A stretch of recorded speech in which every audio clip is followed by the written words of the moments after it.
नाज़रीन, मैं हूं सैफ अली। इल्म सीखो में आपको खुशामदीद कहता हूं। सुहेल अफजल की बुक है अकाउंटिंग, क्लास है बीकॉम पार्ट 2 और उसका चैप्टर है एनालिसिस ऑफ अकाउंटिंग रेशियोज़। आज हम प्रॉब्लम नंबर 16 सॉल्व करेंगे।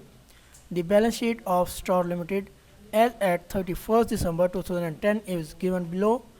लाइबिलिटीज़ हैं equity, share capital 3 lakh, reserves 90,000, creditors rupees 60,000। Assets में हमारे पास प्लांट एंड मशीनरी है rupees 2,25,000, furniture 25,000, stock 90,000, debtors 60,000, cash in hand 20,000 and cash at bank 30,000. The other detail are as follow. Total sales during the year have been rupees 5 lakh, out of which cash sales amounted to rupees 1 lakh. The gross profit has been earned at 20% और ये 20% sale का है। Balance as on 1 January 2010। Opening debtors हैं हमारे पास 40,000, stock 70,000, creditors 15,000, cash pay to creditors during the year rupees 1,05,000.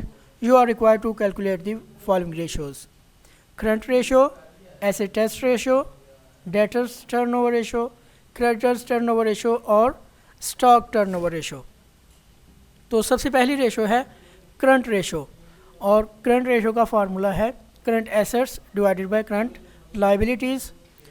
तो इसमें सबसे पहले हम करंट एसेट्स देखेंगे कौन कौन से हैं और करंट लाइबिलिटीज़ कौन कौन सी हैं। करंट एसेट्स हैं हमारे पास cash in hand, cash at bank, debtors और स्टॉक। तो सबसे पहले 20,000 कैश इन हैंड, उसके बाद कैश एट बैंक है 30,000, 60,000 है हमारे पास डेटर्स और 90,000 है हमारे पास स्टॉक। तो इन सब को जब हम टोटल करेंगे तो हमारे पास 2 लाख रुपीज़ करंट एसेट्स हो जाएंगे। इसी तरह हम करंट लाइबिलिटीज़ देखते हैं और करंट लाइबिलिटीज़ हमारे पास हैं 60,000 ओनली क्रेडिटर्स, और कोई भी करंट लाइबिलिटी नहीं है। अब हम ये अमाउंट्स पुट करेंगे फार्मूला में और आंसर फाइंड कर लेंगे। करंट एसेट्स हैं हमारे पास 200,000 के, डिवाइड करेंगे इसे 60,000 पे, तो 3.33 रेशो 1 ये हमारा आंसर आ जाएगा। नेक्स्ट है हमारे पास acid test ratio. Asset test ratio, liquidity ratio या लिक्विड रेशो, ये तीनों एक ही रेशो के नाम हैं। Asset test ratio is equal to liquid assets divided by current liabilities. तो लिक्विड एसेट्स इक्वल होते हैं करंट एसेट्स माइनस स्टॉक, और अगर कोई प्रीपेड एक्सपेंसेस हो तो उनको भी हम लेस कर देते हैं, लेकिन इसमें कोई भी प्रीपेड एक्सपेंसेस नहीं है। तो हम करंट एसेट्स में से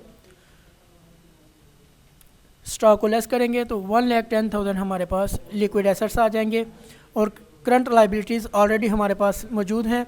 तो हम अमाउंट्स पुट करके फार्मूला में तो आंसर फाइंड कर लेंगे। Acid test ratio is equal to 110,000 divided by 60,000। हम इसकी कैलकुलेशन कर लेते हैं। 110,000 डिवाइडेड बाय 60,000, 1.83 रेशो 1 ये हमारा आंसर है। नेक्स्ट हमारे पास है डेटर टर्नओवर रेशो, और डेटर टर्नओवर रेशो का फार्मूला है net credit sales divided by average debtors. अब हमने सबसे पहले एवरेज डेटर्स फाइंड करने हैं, और डेटर्स हमारे पास क्लोजिंग है 60,000 और ओपनिंग है हमारे पास 40,000। इन दोनों को ऐडअप करेंगे तो 1 लाख हो जाएंगे, और उसे डिवाइड करेंगे 2 पे तो हमारे पास 50,000 एवरेज डेटर्स आ जाएंगे।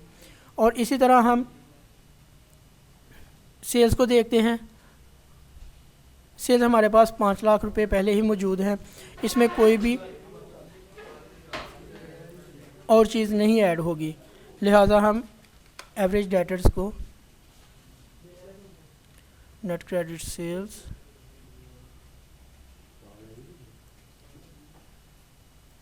सेल्स हमारे पास 4 लाख होंगी, क्योंकि 5 लाख टोटल है और इनमें 1 लाख रुपीज़ कैश सेल्स हैं, वो लेस कर देंगे तो हमारे पास टोटल सेल्स रह जाएंगी 4 लाख, और इसे हम डिवाइड करेंगे 50,000 रुपये, तो 8 टाइम्स हमारे पास डेटर्स टर्नओवर रेशो आ जाएगी।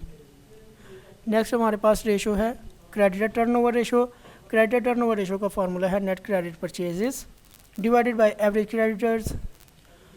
Average creditors are equal to 15,000 plus 60,000। 15,000 opening creditors हैं, ये रहे, और 60,000 हमारे पास क्लोजिंग है। इन दोनों को ऐड करेंगे और 2 पे डिवाइड कर देंगे तो हमारे पास 37,500 एवरेज क्रेडिटर्स आ जाएंगे। अब हम फाइंड करेंगे net credit purchases. Net credit purchases कैसे फाइंड होगी? सबसे पहले हम क्लोजिंग क्रेडिटर्स लिखेंगे और वो हमारे पास हैं 60,000। इसमें हम ऐड करेंगे जितना हमने कैश पे कर दिया है क्रेडिटर्स को। Add cash pay to creditors 1,05,000, 1,65,000 आ गए। तो इसमें से हम ओपनिंग क्रेडिटर्स लेस कर देंगे जो कि हमारे पास 15,000 है, तो हमारे पास आ जाएंगी नेट क्रेडिट परचेजेस 1,50,000। अब हम इजीली फाइंड कर लेंगे रेशो। क्रेडिटर टर्नओवर रेशो 1,50,000 जो कि क्रेडिट परचेज हैं, और एवरेज क्रेडिटर्स है हमारे पास 37,500। 4 टाइम्स हमारे पास इसका भी आंसर आ गया। लास्ट वन है हमारे पास स्टॉक टर्नओवर रेशो, और स्टॉक टर्नओवर रेशो का फार्मूला है cost of goods sold divided by average stock. Cost of goods sold is equal to sales minus gross profit, और ग्रॉस प्रॉफिट के मतलब हमें बताया गया है कि ये सेल का 20% है, लिहाजा हम सेल्स माइनस 20% ऑफ सेल करेंगे। सेल हमारे पास है टोटल 5 लाख की, इसका हम 20% लेंगे तो वो 1 लाख आ जाएगा।